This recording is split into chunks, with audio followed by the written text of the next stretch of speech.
was working super hard on a makeup tutorial show. She was teaching smoky eyes to folks out there who really wanted to know when some freaky deaky science stuff only understood by nerds zapped her into old radio shows, the kind you might never have heard. Now she should probably be trying to get out, but Madison, she's having fun, living an old-time radio life. Our explanation is done. Madison is on the air. The Adventures of Ellery Queen. Tonight we bring you another thrilling adventure of Ellery Queen, the celebrated fighter of crime. OMG, you guys. So this detective show has a unique gimmick. They play the episode up until Ellery Queen declares he has solved the mystery. And then they cut to an interview with people they call their armchair detectives to guess what the answer is. The guests were usually public figures like actors, athletes, or someone whose job somehow related to the storyline. So for our show, we've invited 3 audio drama powerhouses to make their guesses before we play the end of the episode. Drew Frohmann of Sorry About the Murder, Shannon Perry from Oz 9, and Sarah Golding of Indie AF and Wireless Theater. And this little break will also let all of you armchair detectives in podcast land get a chance to formulate a guess too. Amazing, right? You'll hear from them a little later. But now, here's your host, Ellery Queen. I guess they're in a hurry to start the episode. Thank you, and good evening, ladies and gentlemen. In tonight's case, my secretary, Nikki Porter, has gone out of town, and her temporary replacement finds herself hunted by the police. She's wanted for murder. I call it The Adventure of Madison Standish, Suspect. I'm sorry, it's called what now? Excuse me, would you mind letting me through? Ellery? What's going on here to warrant the attention of Inspector Queen of the New York Police? Got a call from the railroad. Say, aren't you up pretty early, son? Early, Dad. I overslept. I'm supposed to meet this train. Somebody you know coming in? Well, my assistant Nikki is visiting her family, so she arranged for a replacement who's arriving on this train. A, Madison Standish. Madison? A male secretary? Apparently not. Well, who am I to judge? I let your mother name you Ellery. All the passengers are out? I mean, with the last name of Queen. Dad. What? Have all the passengers gotten off the train? Not all. What happened on the train, anyway? There's a guy down there in one of the compartments with half his head blown off. Well, I hope no one was waiting here at the station to meet him. Come with me, I'll show you. I do enjoy our father-son outings, Dad. Your mother had her way, you'd be with her right now at a sewing circle. I like sewing, Dad. Don't say this to me. Bad enough you're a PI. Who's helped you solve quite a number of murders, as I recall. Yeah. I'm sorry, you can't come in here. This is a crime scene. Oh, Inspector Queen. My son wants to see the body. But sir, he's not a member of the police force. Even though he's your son, it would be highly unethical if... It's also highly unethical for me to assault a fellow officer. But sir... Well, there he is. 6 slugs in his head. Who was he? Ernie Buffle, Midwest bank robber. Gun taken away, I suppose? And we found these 3 $1,000 bills on the floor of this compartment. Let me see those bills, Dad. That's evidence! You want to get busted down to meter maid? I thought so. Look at these serial numbers. They're sequential. These 3 $1,000 bills are no doubt part of the stolen money. How much did he get away with, Dad? $258,000. That leaves only $255,000 to recover. Yep, looks like it. This was Buffle's compartment? Compartment C in car 103? No, this compartment was occupied by a lady. The porter noticed her get off before he and the conductor found Buffle's body. A woman, huh? Young? Mm-hmm. About 5'6" in her 20s with pretty blonde hair. And the compartment is full of her fingerprints. Oh, look at this. A makeup compact. There could be fingerprints fingerprints on that.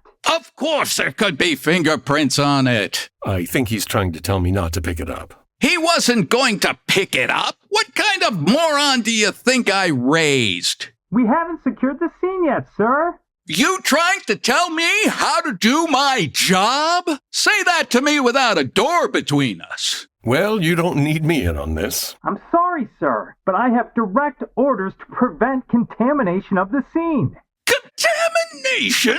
I'll catch you later, Dad. Ah, face to face. Now, you little rookie. Come back here. Bye, Dad.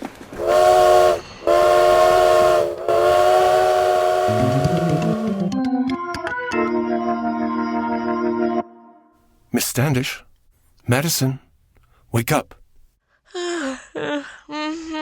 Madison, listen to me.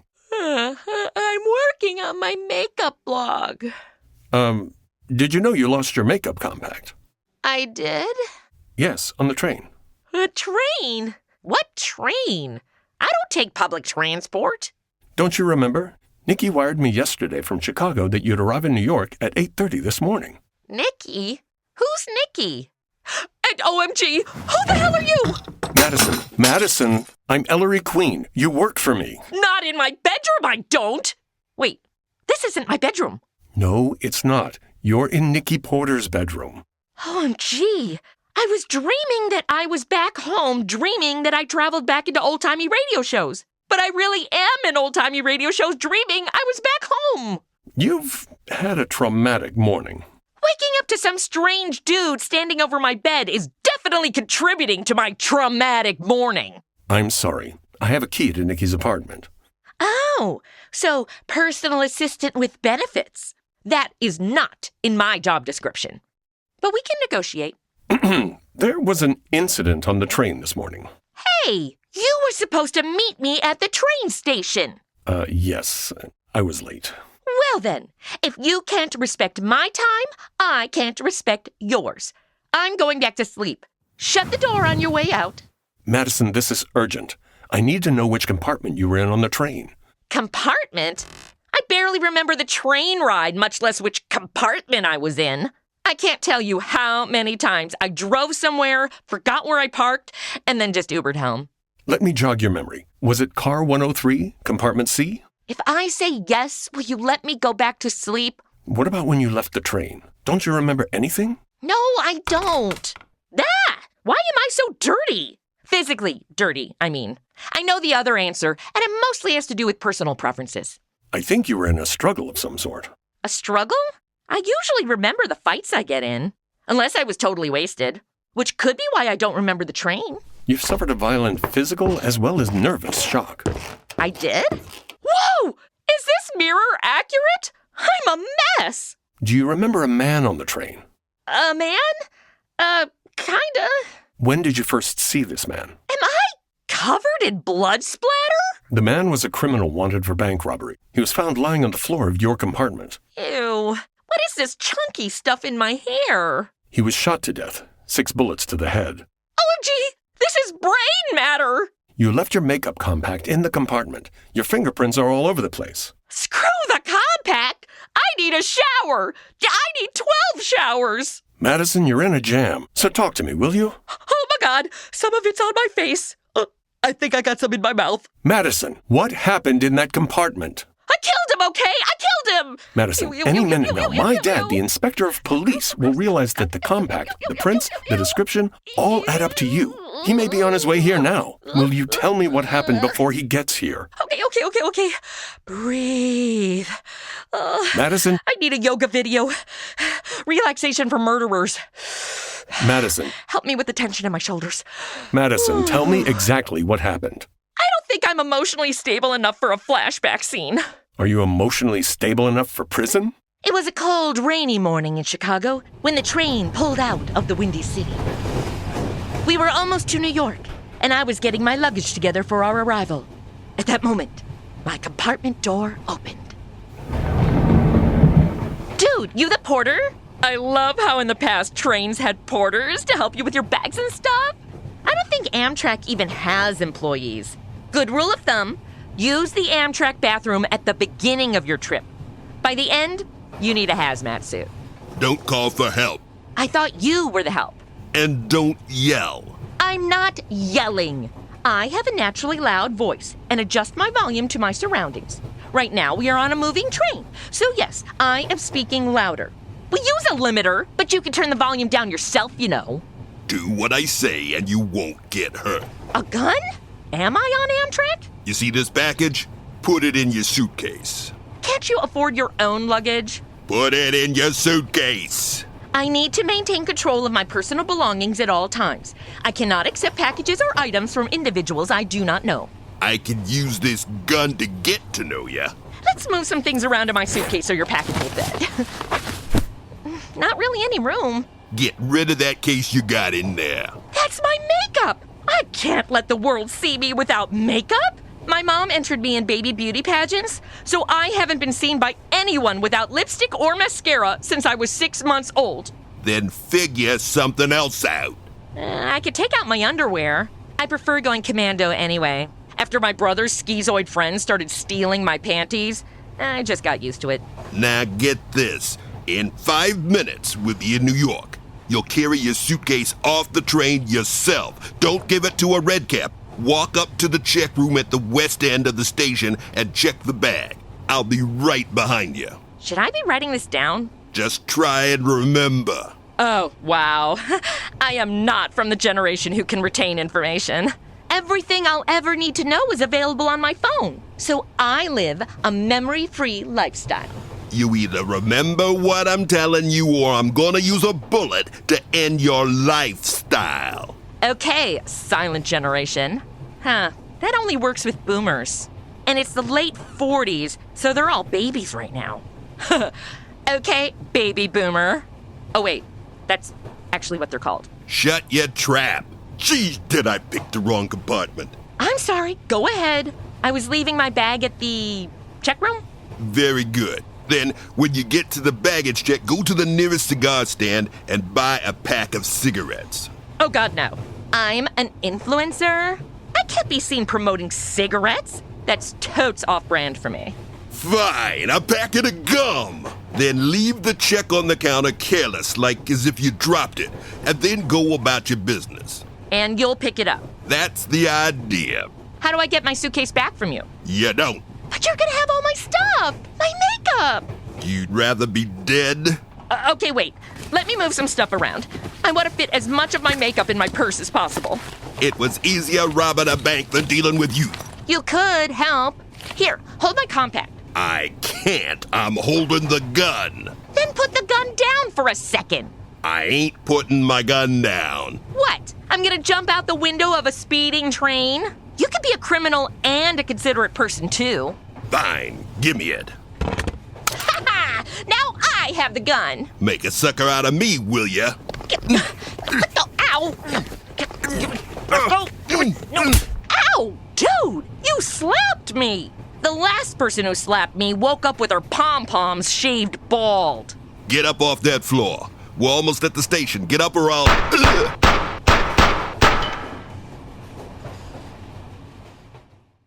Yes? Go on, Madison.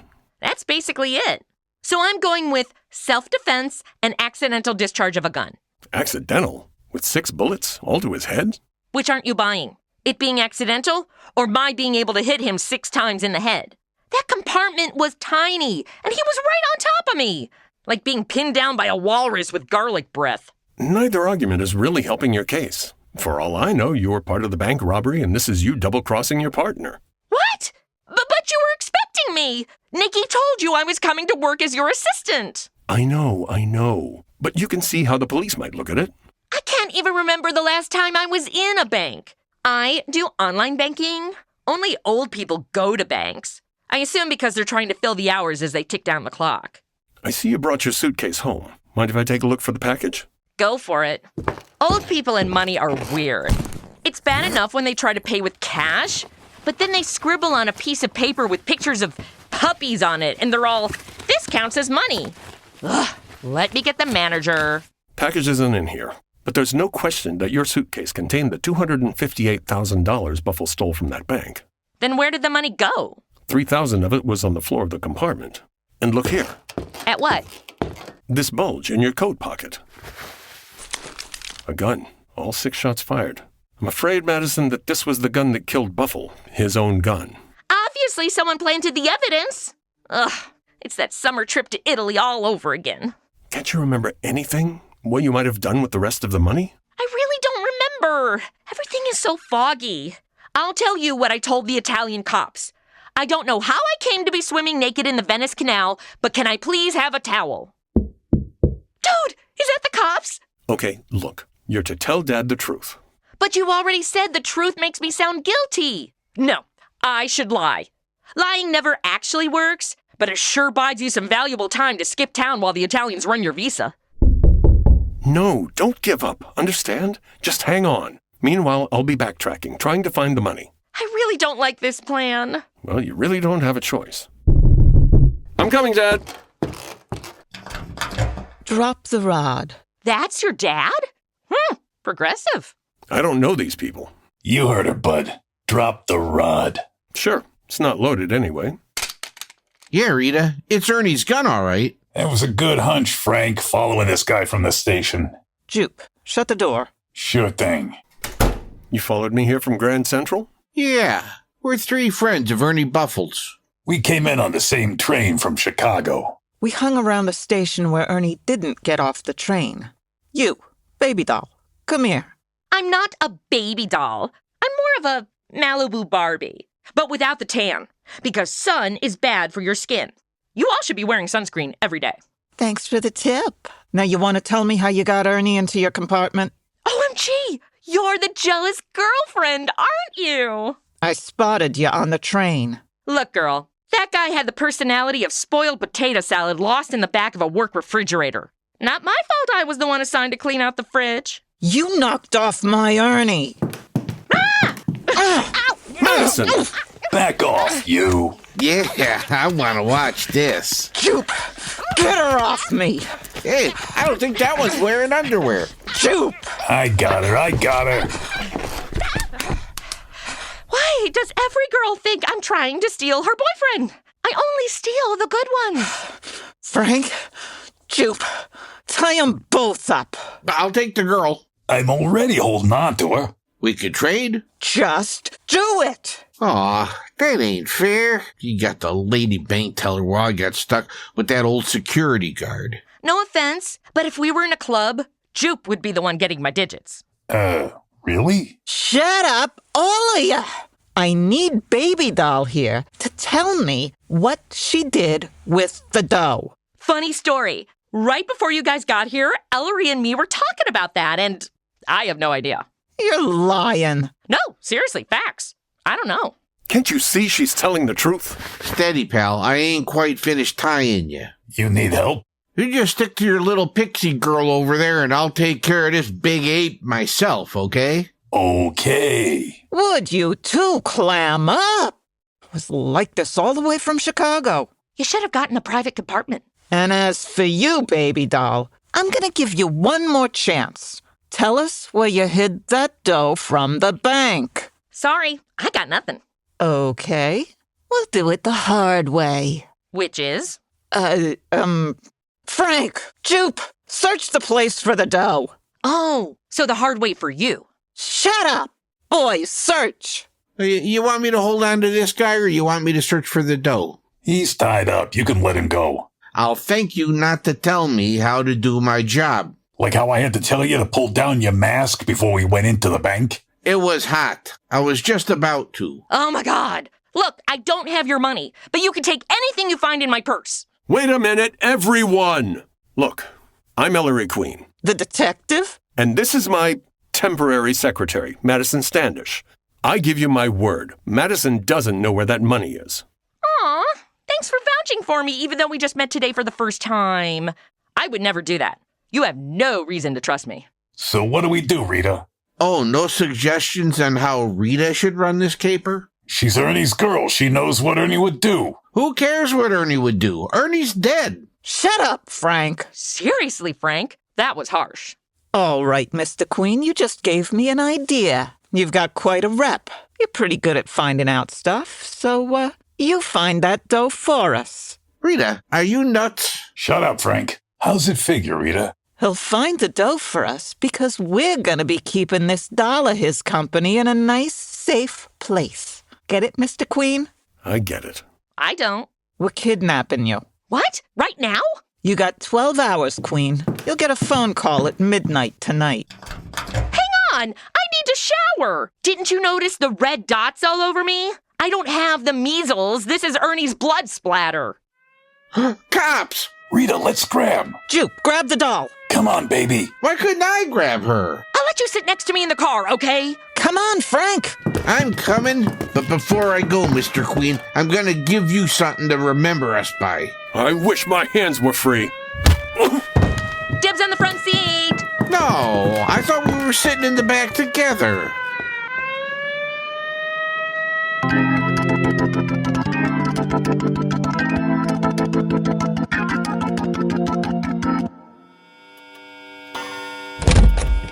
Dad, they phone yet? It's midnight. No, son. No call yet. Any luck out there? Yeah. I found the cab driver who drove Madison from the station. He remembered her because she was rambling on about his not offering passengers bottled water or mints. Clearly she was disoriented. Maybe. But look what I found in the suit you were wearing this morning. A $1,000 bill. Yes, and with the 3 found in the train, that makes it 4 bills recovered from Buffles Hall. Where did you get it, Ellery? Don't tell me I got that rookie cop from the train suspended when he was right. I do not need another corruption scandal. Oh, don't act the inspector with me, Dad. I found it in the pocket of Madison's coat along with Buffles' gun. I didn't even tell Madison about it. I thought you said Buffles' pals searched you. They did, but I palmed the bill, and after they got through frisking me, I simply put the bill in my pocket. Say, what's this, Dad? The autopsy report on Buffle. Very interesting. What's interesting about it? 6 shots to the head. It's not like they discovered he drowned. It's the bank robbers. I'll get it. Queen speaking. Hello, Queen. How's Madison? She's all right, so far. Hey, is it okay if I use this shampoo? Did she just say shampoo? Yeah. Rita's letting her take a shower. I'm surprised you didn't offer to keep an eye on her. She made it clear on the drive over here with a very well-placed elbow that I was to keep my distance. Ouch. Now quit your stalling. Did you find out where the dough is? Yes. Where is it? I'll tell you when I see you, Frank. You and Jupe and Rita. Will you have the dough with you? No, but I'll tell you where you can find it. Where do I meet you? Nothing doing. I don't like it. Suit yourself, Frank. Goodbye. Wait a minute. Don't you care about the dame? We're not gonna let her go, you know. Do you only have bar soap? It dries out my skin. Pick me up at 1st Avenue and 96th.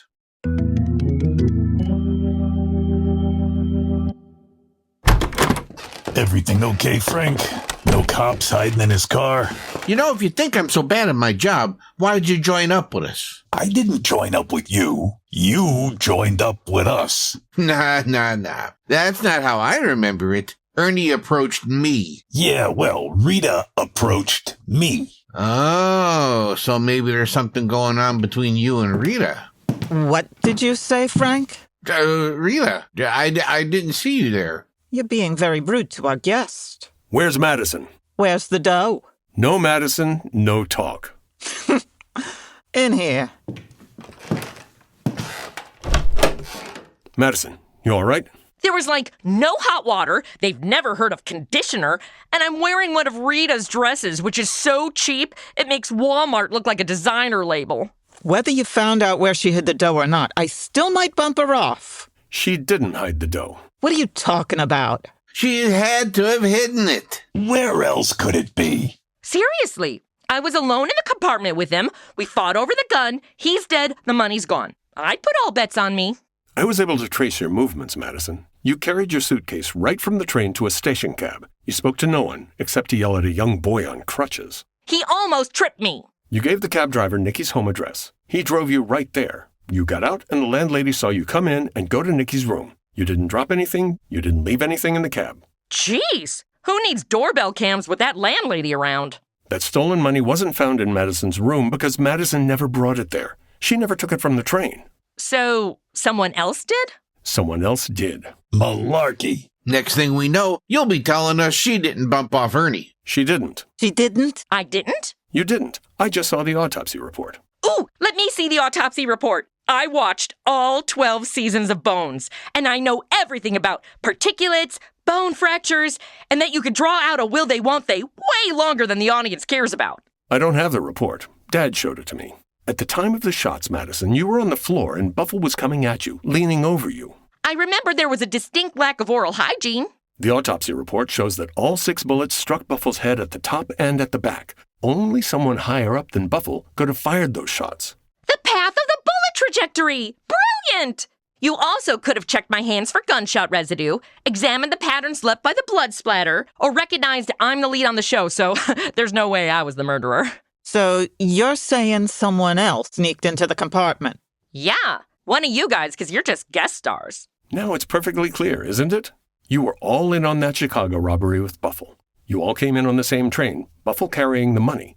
At the last moment, Buffle decided to double-cross the rest of you. He got into Madison's compartment and tried to get her to carry the money off the train for him so he could recover her suitcase later and have the whole haul for himself.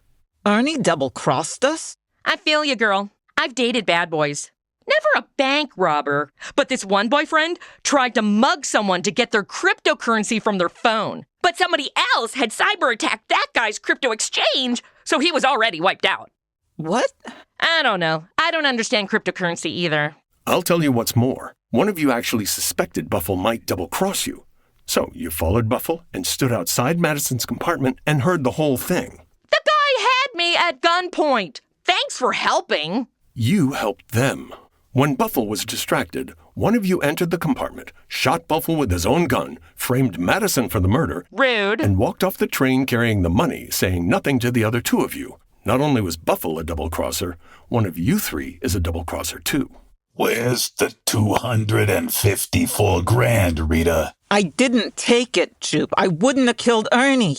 Not Ernie. Frank? Don't put the finger on me, Jupe. You got nothing on me. Maybe you did it yourself. What with your close personal relationship with Rita here? I ain't got no relationship with Rita. Wash your mouth out, Frank. Nah, it's one of you 2. I didn't swear on to this bank job to get cheated out of mine. Neither did I. Whoa! This is like that Spider-Man meme where the 3 Spider-Men are all pointing at each other, except this version has guns. Hold it!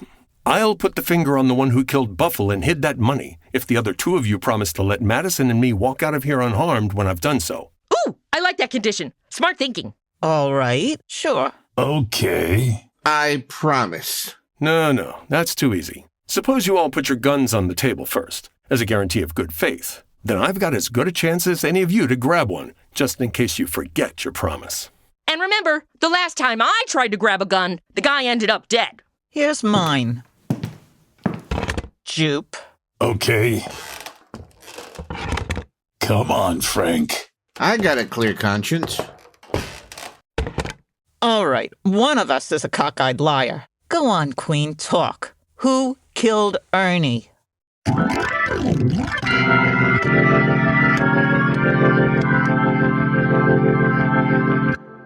everybody, this is where we break to have our conversation with our armchair detectives. They're going to give their guesses on who they think the murderer is, and you can see if you agree with them or not. And then we'll rejoin the story for the solution.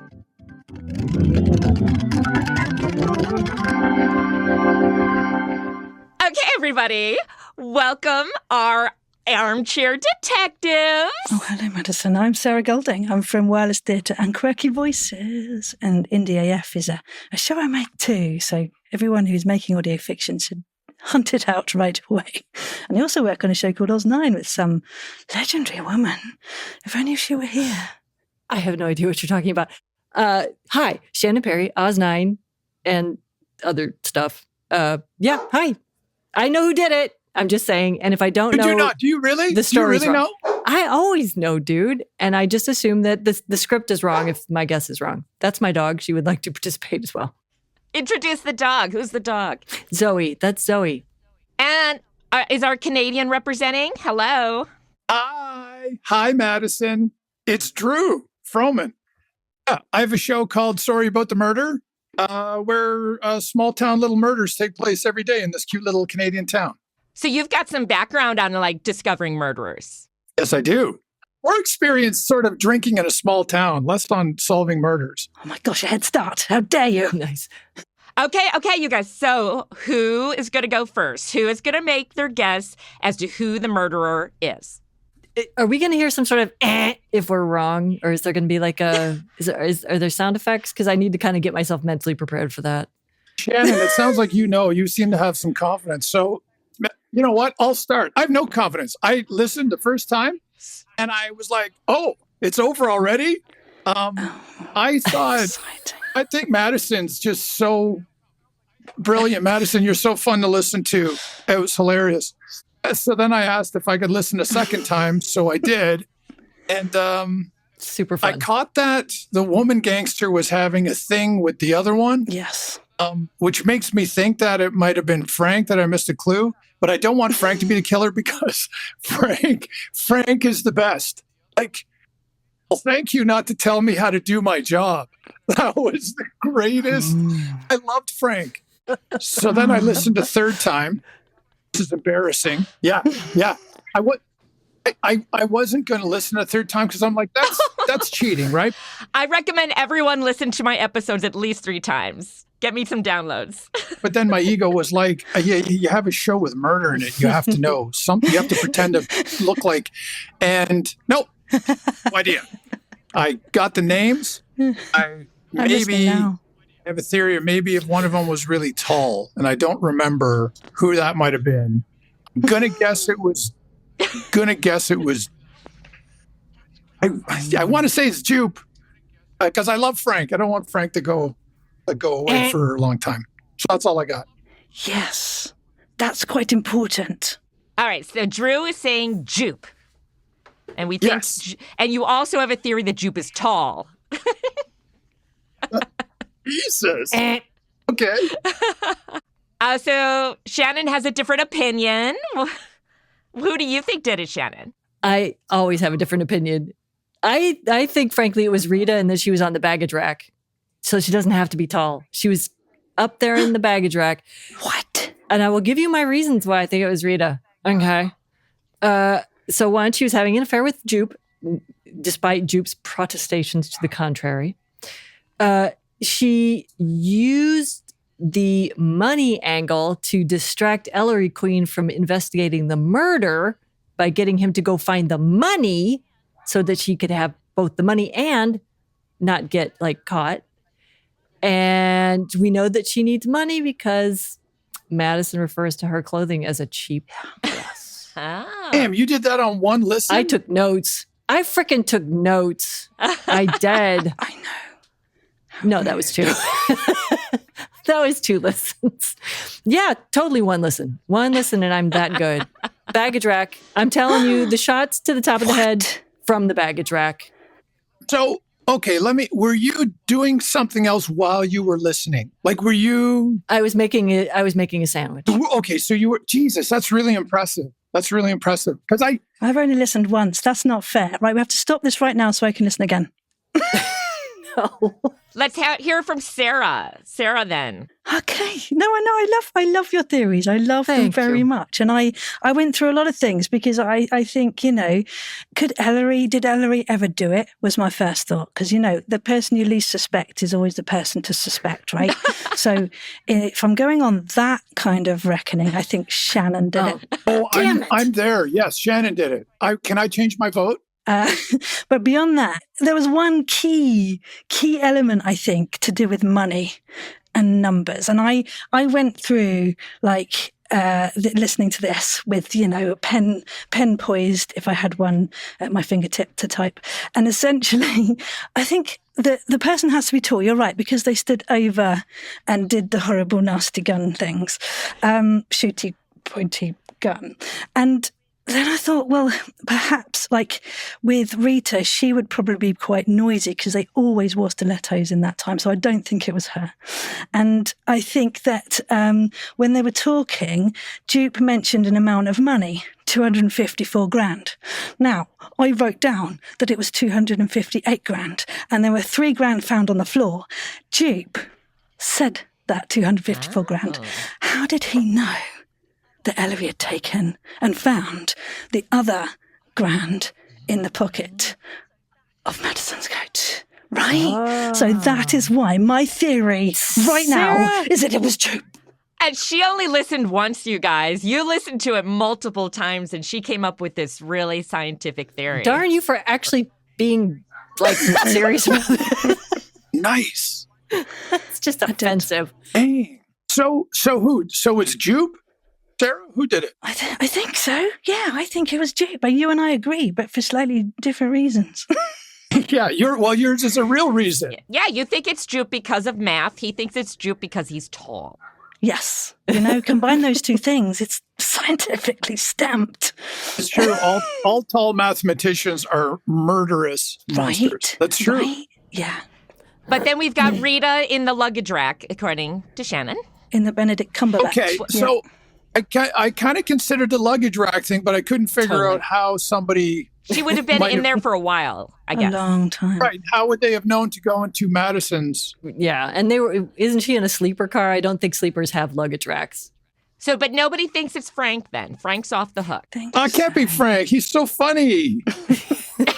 And funny people never commit crime. That's why I'm not guilty. Frank to me strikes me as the sharpest of the... he's definitely the sharpest knife in the block of all of them, so I would think he would be the most capable of pulling it off. But I also think this would be less sloppy and screwed up. What if it was the kid with the crutches? I don't know. Yes, I did think about how that. it could be the kid, but how could that be, right? It could be in the crutch then. Could you stuff that much amount of money in crutches? I guess it depends. Is it all singles? Because usually I get paid in singles. Yeah, Madison, your life. What job do you do to get $1,000 in singles? The kid on crutches... I think the kid on crutches turning out to be a woman would be a very Ellery Queen, the TV show thing to suddenly pull at the very end. Right. At the very end, you're like, oh, didn't you notice that the young boy on the crutches had a hint of mascara and, I don't know, stiletto heels on? Oh, surprise, it was a woman. Yeah, this one's tough. So what do you think, Shannon? You so confident now? It's all about the luggage rack, Spider-Man over there? Rita's a ninja? No. I mean, Madison, is she truly off the hook, though, really? I mean, if someone is that covered, Madison, in quite close proximity, yeah. But I'm the lead on the show. I'm the lead. Yeah, but you can still go to prison. Many leads of shows have been to prison before, Madison. You want me to go to prison? Why did I bring you on the show, Sarah? Well, but I'd bring you cake. I'd come see you. Okay, you guys. So let's review one more time.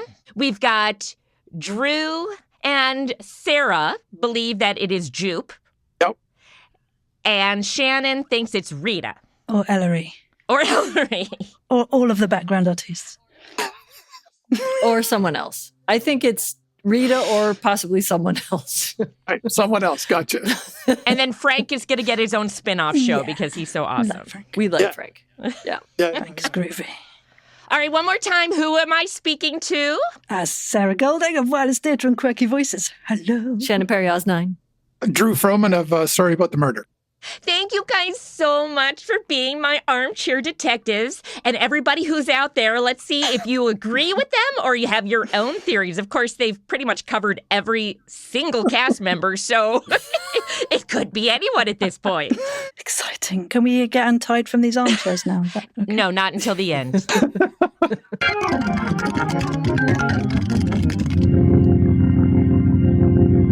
All right. Now, Rita, how much money was in that bank hole? 258 grand. $258,000. But Buffalo's killer left some of that money to frame Madison, so he or she didn't get away with the full amount. Jupe, how much did the killer actually get away with? I just said it a minute ago. 254 grand. 254,000. Frank, is that right? Ooh, I know. Call on me. Let Frank answer. Nah, it ought to be 255. And the papers today said 3 $1,000 bills were left on the floor of the train. The papers were wrong, Frank, because... Me. Put your hand down, Madison. The papers didn't know that the killer left an additional $1,000 bill in Madison's coat pocket where I found it. I knew that. Wait, you knew there was a fourth bill hidden in your pocket? You didn't mention it to me.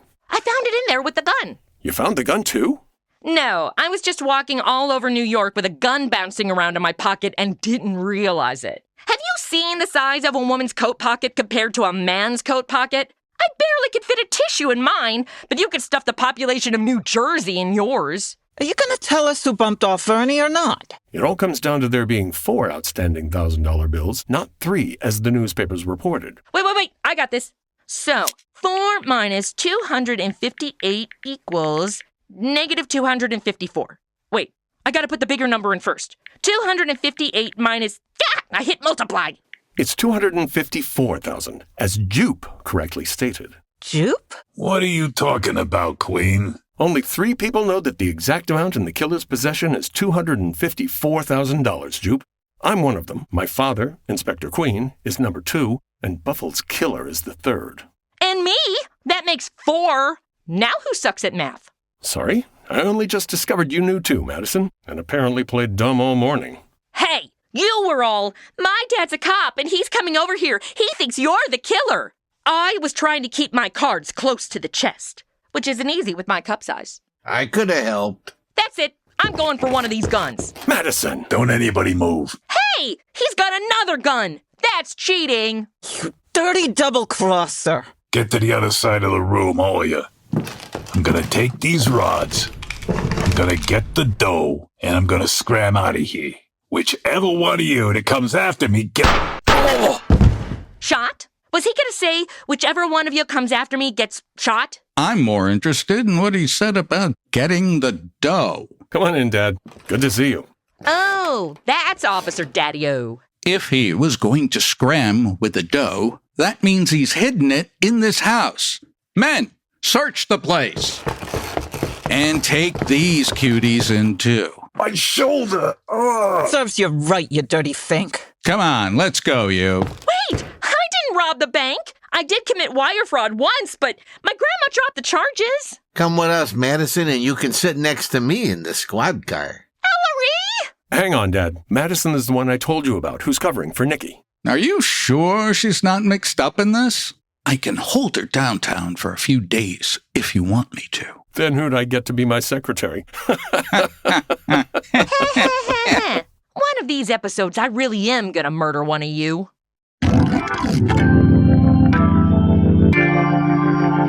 Ellery Queen started as a pseudonym created by 2 detective crime fiction writers, Frederick Denay and Manfred Bennington Lee, in 1928, when they entered a mystery novel writing contest. They made the character and the writer of the novel one and the same, believing audiences would remember the detective's name, but not theirs. They won the contest, but the magazine sponsoring it went bankrupt and they never collected. However, the popular character went on to be featured in novels, comics, theater, film, television, and even board games and puzzles. Of course, we featured The Adventures of Ellery Queen, the radio series, which premiered on CBS in 1939, jumped around a bit, and finished its run on ABC in 1948. But no matter where the show aired, the armchair detective gimmick was always its biggest feature, a popular guest spot for celebrities of the era. It's estimated that they had 750 guests over the show's lifetime, and the majority of their solutions to the mysteries were almost always wrong. How did you do?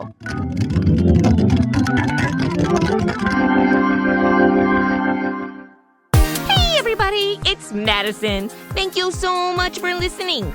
Don't forget, we have a Patreon. For only $5 a month, you can support the show and get some really amazing Madison exclusives. Link in the show notes. But hey, I know it's hard to financially support all your favorite shows. So really, just giving us 5 stars, a nice review, or a shout out on your socials means so much. Let's get the word out that women are funny.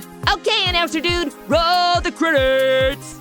Madison on the Air was written and produced by Chrissy Talon Sage with music composition and audio engineering by Jeremy Sage. The role of Madison Standish was played by Chrissy Talon Sage. David Pinion appeared as Ellery Queen. Other actors in the cast were Sharon Grunwald as Rita, Paul R. BC as Frank, Jerry Kokage as Jupe, Tom O'Connor as Inspector Queen, James C. Taylor as Ernie Buffle, and Brian Cunningham as the rookie officer. Special thanks to our 3 armchair detectives, Shannon Perry, Drew Frohmann, and Sarah Golding.